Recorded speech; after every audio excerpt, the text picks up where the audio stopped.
إن الحمد لله نحمده ونستعينه ونستغفره ونعوذ بالله من شرور أنفسنا ومن سيئات أعمالنا من يهدي الله فلا مضل له ومن يضلل فلا هادي له وأشهد أن لا إله إلا الله وحده لا شريك له وأشهد أن محمدا عبده ورسوله يا أيها الذين آمنوا اتقوا الله حق تقاته ولا تموتن إلا وأنتم مسلمون يا أيها الناس اتقوا ربكم الذي خلقكم من نفس واحدة وخلق منها زوجها وبث منهما رجالا كثيرا ونساء واتقوا الله الذي تساءلون به والأرحام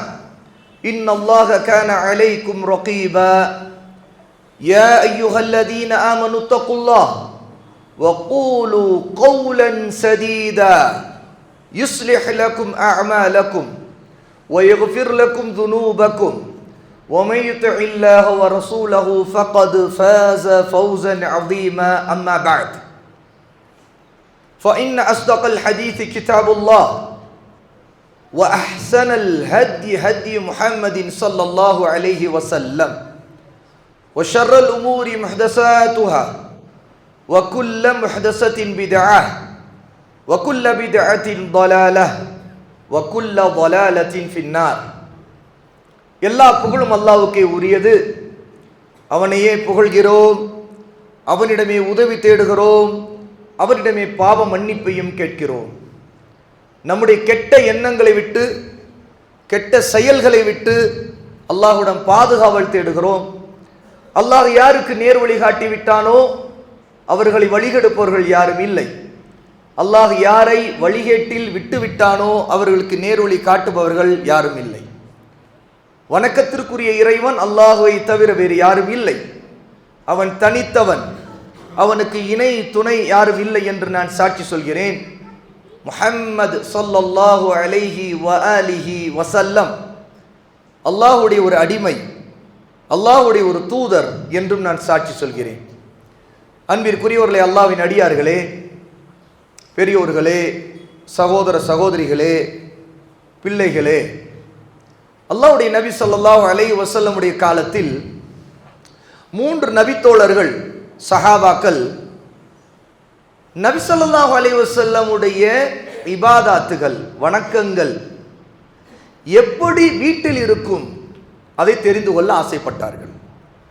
நபி ஸல்லல்லாஹு அலைஹி வஸல்லமுடைய இபாதத்துகளை, வணக்க வழிபாடுகளை, அவர்கள் எவ்வளவு நேரம் தொழுகிறார்கள் என்பதையெல்லாம் தெரிந்து கொள்ள வேண்டும் என்றால் யாரிடம் போக வேண்டும்? வீட்டில் இருக்கிறவரிடம் தான் விசாரிக்க வேண்டும்.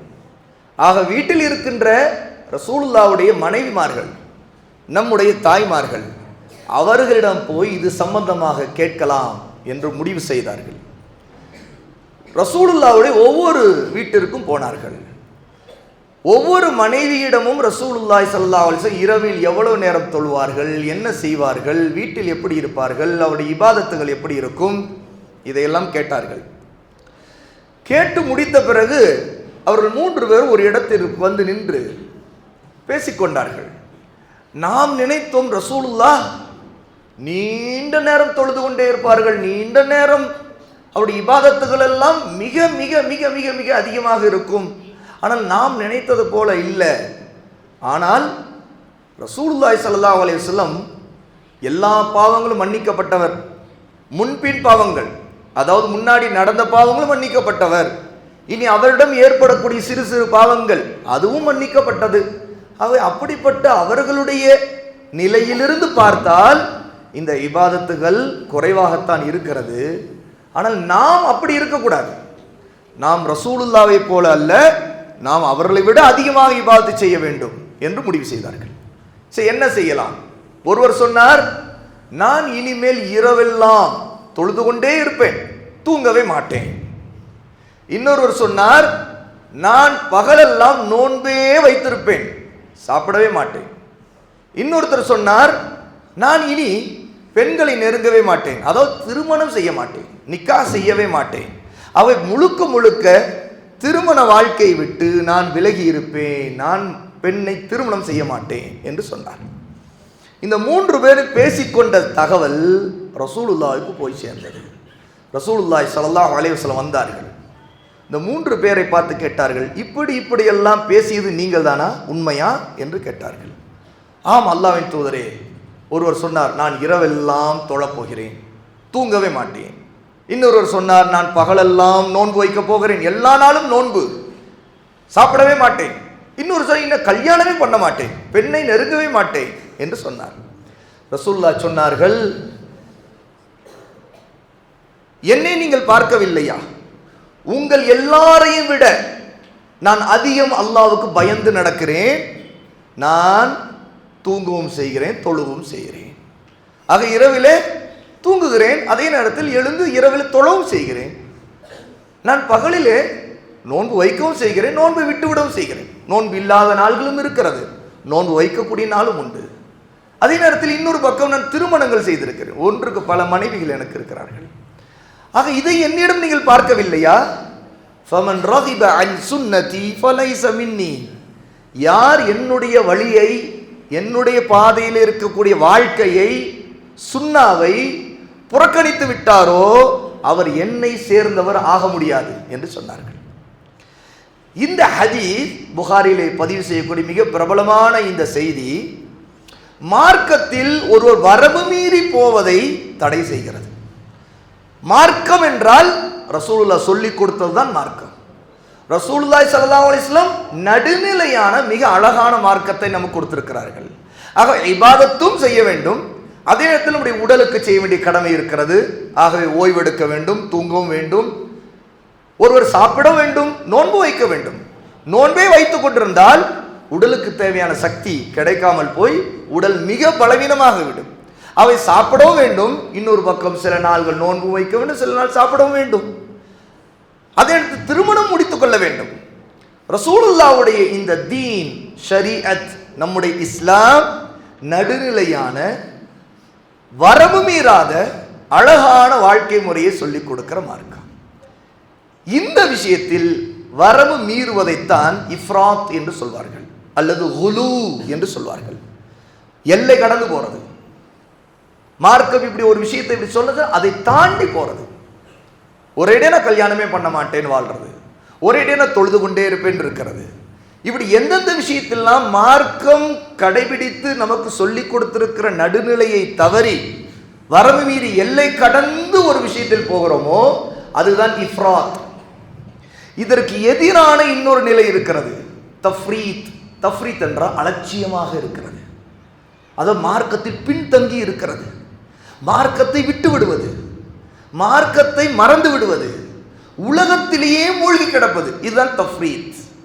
அதாவது அல்லாஹ் நமக்கு விதித்திருக்கிற கடமைகளை விட்டுவிட்டு, அல்லாஹ் என்னென்ன கடமைகளை எந்தெந்த நேரத்தில் எப்படி செய்ய வேண்டும் என்று சொல்லி இருக்கிறானோ அந்த வழியை, அந்த பாதை விட்டுவிட்டு மார்க்கத்தை படிக்கவும் ஆசை இல்லை, பின்பற்றவும் ஆசை இல்லை.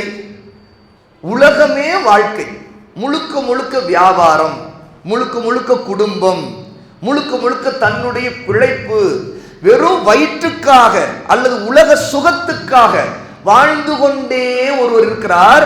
அவருக்கும் மார்க்கத்துக்கும் தீனுக்கும் எந்த சம்பந்தமும் இல்லாமல் ஒருவர் வாழ்கிறார் என்றால் அவர் தஃப்ரீத்தில் இருக்கிறார், அதாவது அலட்சிய போக்கிலே பின்தங்கி இருக்கிறவர்.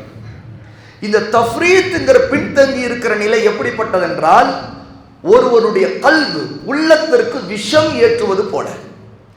ஒருவருடைய உடம்புக்கு விஷம் ஏறினால் எப்படி அவன் செத்து விடுவானோ, அவன் சாப்பிட்டது விஷமாக இருந்து அல்லது அவன் குடித்ததில் விஷம் இருந்து அது அவனுடைய உடம்பை பாதித்து, அவனுடைய இரத்த நாளங்களை, நரம்பு மண்டலத்தை பாதித்து அவனுடைய உயிர் போய்விடுகிறது பாருங்கள், செத்து போகிறானே. அது போல ஒருத்தருடைய கல்பு, ஒருத்தருடைய இதயம் செத்து போவதற்கான காரணம் என்னவென்றால் மார்க்கத்தில் அலட்சியம். இதைத்தான் அரபியிலே அலட்சியம் என்கிற வார்த்தை, கவனம் இல்லாமல் இருக்கின்ற நிலையை சொல்வது கஃப்லா என்று சொல்வார்கள். கஃப்லா, கஃப்லா என்றால் மார்க்கத்தில் அலட்சியம். அவர்களுக்கு மண்டையில எது ஏறாது, உள்ளம் கல்லாகிவிடும், பாவத்தை பற்றி பயமே இருக்காது, தைரியமாக செய்வார்கள், கிரிமினல் குற்றங்களை மார்க்கம் தடை செய்திருக்கக்கூடிய இது ஹராம் என்று அவர்கள் சொன்னால் அது ஒரு விளையாட்டாக இதெல்லாம் ஹராம் ஹராம் சொல்லுகிறார்கள். இது என்னங்க எது எடுத்தாலும் ஹராம்னு சொல்றீங்க, இதெல்லாம் இந்த காலத்துக்கு சரிப்படுமா? என்னங்க நீங்க இப்படிலாம் பேசிட்டு இருக்கீங்க, நீங்க ஏதோ ஒரு காலத்துல இருந்து பேசிட்டு இருக்கீங்க. இப்படி இந்த மக்கள் இந்த கஃப்லத்தில் இருக்கக்கூடிய அலட்சிய போக்கில் இருக்கக்கூடிய மக்களுடைய வார்த்தை, அவருடைய அணுகுமுறை, பேச்சு எதிலையுமே அவர்களுக்கு சீரியஸ்னஸ் இருக்காது. அவர்கள் சொல்லப்படக்கூடிய உபதேசங்களை எல்லாம் தட்டி கழிப்பார்கள். இன்னும் சொல்ல போனால் சில நேரத்தில் அவர்கள் கேலி செய்வார்கள், பரிகாசமாக பேசுவார்கள். அவர்களுக்கு மார்க்கம் என்றாலே அது என்னங்க மார்க்கமா இருக்கு, என்ன வாழ்க்கை வாழ்ந்துட்டு போகணுதான், என்ஜாய், வாழ்றது கொஞ்சம் என்ஜாய் பண்ணு என்று சொல்வார்கள். அவர்களுக்கு ஏதாவது ஒரு அறிவுரை சொன்னால் அந்த அறிவுரை சொல்லுபவரையும் கேலி செய்வார்கள், சொல்லப்படுகிற அறிவுரையையும் கேலி செய்வார்கள். அவர்களுக்கு ஈமான் என்பதே ஒரு விளிம்பு நிலையில் இருக்கும். விளிம்பு நிலை என்றால் என்ன? அருந்து தொங்கக்கூடிய கடைசி நிலையில் இருக்கும். அது போக போக போக மோசமாகிக் கொண்டிருந்த நிலையில் உச்சி, அது கடைசி நிலை என்றால் இன்னும் அது சில நேரத்தில் அருந்து விழுந்துவிடும். எப்படி ஒரு பறவை சில நேரத்தில் கரண்ட் கம்பியில மாற்றி அதில் சிக்கிக்கொண்டு அது கடைசியிலே அது எரிந்து அது அப்படி தொங்கிக் கொண்டிருக்க நிலை இருக்கிறதோ, அது போல அவருடைய கல்வி மார்க்கத்திற்கு எந்த ஒரு தொடர்பும் இல்லாமல், மார்க்கம் உள்ள நல்ல மக்களுடைய தொடர்பு இல்லாமல், தொழுகையின் தொடர்பு இல்லாமல், மஸ்ஜிதின் தொடர்பு இல்லாமல், குர்ஆனுடைய தொடர்பு இல்லாமல், அல்லாஹ் நபியை பற்றி பேச்சை கேட்கிற அந்த காதுக்கு அந்த தொடர்பே இல்லாமல் இருக்கும். அவருடைய நாவிலிருந்து வரக்கூடிய வார்த்தைகள் மார்க்கத்திற்கு சம்பந்தம் இல்லாததா இருக்கும். அவருடைய வாழ்க்கையில அவர்கள் ஒரு மார்க்க விஷயங்களை பற்றி பேசுவது, இன்னும் சொல்ல போனால் இன்னைக்கு மார்க்கத்தில் அலட்சியம் காட்டக்கூடிய மக்களிலே முத்தி போனவர்கள், உலக ஆடம்பரங்கள் பல விஷயங்களிலே உலகத்தின் நாகரிகம் என்று அவர்கள் நினைக்கக்கூடிய விஷயங்களில் எல்லாம் மூழ்கி போனவர்கள் சலாம் சொல்வதற்கு கூட கூச்சப்படுவார்கள். அவர்களுக்கு சலாம் சொல்வது ஒரு மாதிரியாக அசூசையாக இருக்கும். இதனை சலாம் சொல்வது ஒரு மாதிரியாக இருக்கிறது. ஏனென்றால் அவர்களுக்கு ஒன்று தொடர்பு, வருடத்தில் ஒரு தடவை ஈது தொழுகைக்கு வந்து முஸ்லிம்களோடு சேர்ந்து கொள்வது, அல்லது ஜும்மா தொழுகைக்கு மட்டும் முஸ்லிம்களோடு சேர்ந்து கொள்வது, அவருடைய வீட்டு சூழல், அவர்களுடைய வியாபாரம் அல்லது அவர்கள் வேலை செய்யக்கூடிய இடம் எல்லாமே முஸ்லிம் அல்லாதவருடைய கலாச்சாரங்கள், ஹேபிட்ஸ், அவங்களுடைய பழக்க வழக்கங்கள் கலந்து போய் அதிலே தான் அவர்கள் மூழ்கி கிடப்பார்கள். அவர்களுக்கு முஸ்லிம்களுக்குள்ள இருக்கும்போது, முஸ்லிம்களில் இருக்கக்கூடிய அந்த கலாச்சாரத்தோடு இருக்கும்போது அவர்களுக்கு ஏதோ ஒரு அந்நிய போக்கு இருக்கும். அந்நிய போக்கு, நமக்கு சம்பந்தம் இல்லாதவர்கள் போல ஒரு மனநிலை.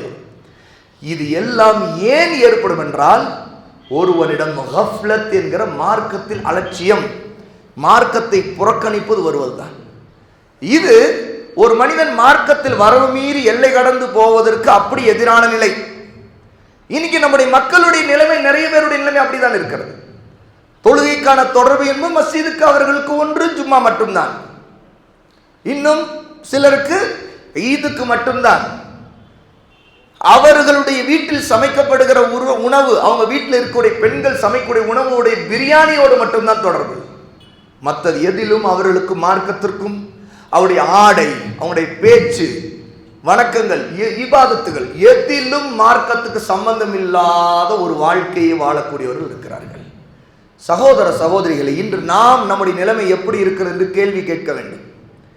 நாம் உண்மையிலே மார்க்கத்தில் உறுதி உள்ளவர்களாக, அதன் மீது ஆசையோடு, மார்க்கத்தை படிப்பதற்கு ஆசையோடு, பின்பற்றுவதற்கு ஆசையோடு, நபி ஸல்லல்லாஹு அலைஹி வஸல்லம் வாழ்க்கையை தெரிந்து கொள்வதற்கும் அதில் இருக்கக்கூடிய சிறந்த விஷயங்களை எல்லாம் உடனே நாம் அமல் செய்ய வேண்டும் என்ற ஆசையோடு இருக்கிறோமா? குர்ஆனோடு தொடர்பு இருக்கிறதா? நாம் எப்படி இருக்கிறோம்? காலையில கண் விழிக்கிறோம். கண் விழித்தவர்களில் எத்தனை பேர் சுபுஹ் தொழுகிறார்கள்? இதிலும் ஒரு சாரார் இருக்கிறார்கள், அவர்கள் தொழுகையிலே சுபுஹ் தொழுது விடுவார்கள். பிறகு அவருடைய வாழ்க்கை முறை, தொழுகைங்கிறது என்பது அவருடைய ஆன்ம திருப்தி, மன அமைதி என்கிற காரணத்தை மட்டும்தான் அவர் வைத்திருப்பார்கள். தொழுகைக்கு அவருடைய வாழ்க்கைக்கும் தொடர்பு இருக்காது. தொழுகை என்ன? மானக்கேடான விஷயங்களை தடுக்கக்கூடியது, பாவங்களை விட்டு